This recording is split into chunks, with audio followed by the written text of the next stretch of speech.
Hi guys, this is Breaker, and I'm back with a replay that I took from the front page of drop.sc. Well, I don't think it's going to do me a whole lot of good to actually go through and introduce both players, and here's why. Oh, what do you know, one of them belongs to oGL. Okay, so, oGL barcode in the lower right-hand corner, and, clanless barcode in the left-hand corner. Well, I guess as long as we're doing that, I'll go ahead and, I guess give you guys a quick monologue on whatever's up, whatever's trending, things like that. Friday, I will be casting WCG Wildcard. That'll be, for those of you in Europe, it'll start somewhere around afternoon time. Tomorrow, however, I will be casting the ASL, I'm not sure what group. I'm pretty happy to, give you guys the announcement that Hello Kitty SC2, our new American Chinese pro, has progressed to the round of 64 at the ASL. He went up against some strong names. We're talking like members of the WWE clan. I think he had to face off against Lutsky. I'm not sure. It's not Zoo. Oh, no. It was Zoo Courage. Zoo Courage was the player that he had to face off against. Looks like our Terran. I'm just going to refer to them as Terran and Zerg this game because, of course, well, I'm not sure what their names are. But our Terran is going to go ahead and send out his SCD. And that's about all we've got so far. I mean, there's only so much we can say, I guess. Barcode trending. For those of you who are just completely oblivious as to why people are using barcode names, I guess I can go ahead and fill you in on why they're doing that. Long story short, it's so that people don't know who they are. They can't be really stream sniped. And if they use the English client, if they use the English client on the Korean server, then it just makes people think that, okay, perhaps, you know, when people look at my stream, they'll just think I'm playing in North America. Or, you know, even now with the most recent patch updates that came just before the release of Heart of the Swarm, I can tell you all that, essentially, like, it doesn't matter which client you are using to play which version of StarCraft 2 anymore. Like, we're talking, you can use the Chinese client to play on the North American server, you can use the North American client to play on the Korean server. It won't reroute you through North America, it's simply language settings, and that's it, for the most part. In fact, you can go through and change it right now if you wanted to, but I don't really want to bother with that. And for the time being, I'm going to go ahead and see what my in-game frames per second would be. I know, like, from what I'm looking at in my XSplit window, it actually looks, you know, pretty smooth. But, you know, I don't know what else to say, really. Okay, so it looks like we got rather standard openers from both of our players. Third orbital command? No. Okay, no. Double orbital command opening right now, but is there going to be a third one going down? Don't know. Is this Wings of Liberty? Is this Wings of Liberty?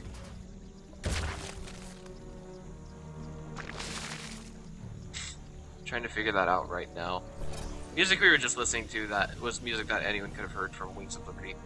But, you know, I just downloaded this from the front page of drop.sc, really. No, really, what's the word I'm looking for? I'm trying to think. I mean, I guess, you know, it's possible that this could be Wings of Liberty music. I haven't seen a Reaper yet, so, you know, it's just making me think that there is that potential for it. But there is not. There could be, there couldn't be. I guess we're just gonna have to wait until we see something specific to Heart of the Swarm. The music right now that we're listening to, I think, is music that can be heard in both Wings of Liberty and Heart of the Swarm, so, yeah. Either way, you know, I'll try and cast this replay all the same.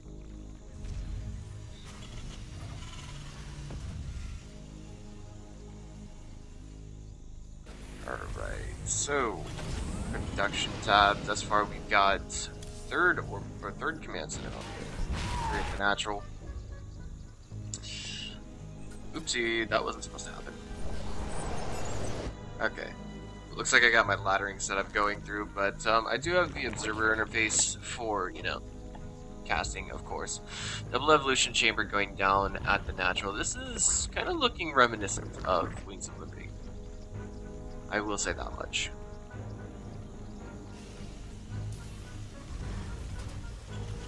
tanks already in production. I see no siege mode being researched, so okay, that's probably the one thing that signals to me that we're gonna see, you know, this is Heart of the Swarm. It's just that this opener, everything about it just somehow screams Wings of Liberty to me. But then again, I think that this map is not available to those who only have Wings of Liberty and not Heart of the Swarm. Sacrificial Emo Lord coming in. What does it see? Double Factory. Okay, so this is going to tell us a very important factor. That is, we're going to see a mostly bio. Whoa, did I really just say bio? I meant, we're gonna see mostly mech follow-ups. Of course, the 3 factories should have given that away. We're gonna see tanks out of 2 of these, and are we gonna see... Oh wow, tanks out of 3. This is actually really dangerous for our Terran right now. I want to say that, you know, just Mass Link can take on all of this, no problem. But, Double Refinery going down now for our Terran. Our Zerg Overlord has arrived here at the 3rd. It should be spreading creep to essentially prevent that 3rd from going down. This 3rd's been up for a while, but it looks like, you know, I want to say that the production just, not a lot of drones have been made since then, but I don't know what to place these guys as. They both showed up as, you know, Masters or Grandmasters, and I'm just thinking to myself, okay, well, it'd be fun to play. It would be fun to watch this, you know, cast it maybe. And we see that the Overlord comes in, it spreads creep, and there's virtually no delay. Actually, the Terran didn't get the kill on the Overlord, so if we actually see him turn around and put that Overlord back on the 3rd to spread creep, it would be really spectacular. Why are the Queens being pulled? Is this a misclick? Interesting. And that is a lot of tanks right there. We have +1 missile attacks and +1 carapace going down, so this is looking to me like we're going to see an endgame composition like, not like, but with, rather, Vipers, Hydras, and I think altogether that would be a good idea. I mean, the Blinding Cloud would be extremely powerful versus these siege tanks, but with the present limited anti-air capabilities that we see, I think it could be really deadly. Honestly, I see nothing that shoots up in the production tab. Nothing at all. Got 2 siege tanks rolling out at a time. And we also have Hellbats being made. That is a lot of factories. 2 more being tacked on as well. All of these factories have tech labs on them. I'm thinking just, you know... I'm thinking if one of them, simply just one of them, had a reactor on it, it would be good to go, but I don't play Terran, so... yeah. Overlord comes back, starts spreading creep just a little too late.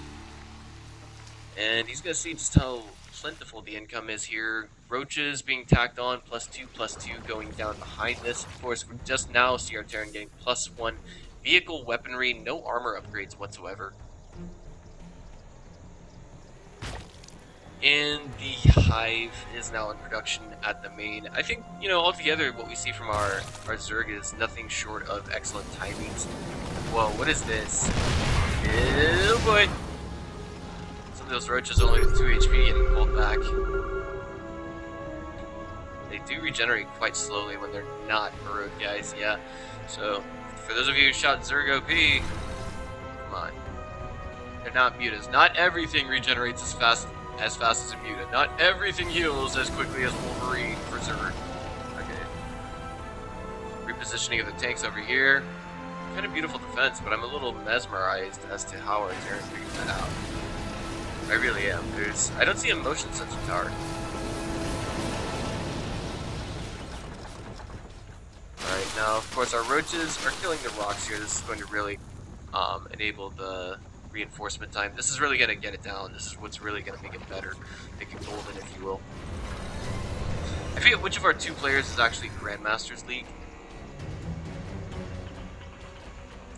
But I think that's rather irrelevant. We do see that Vipers are now being integrated, so it makes it behind us.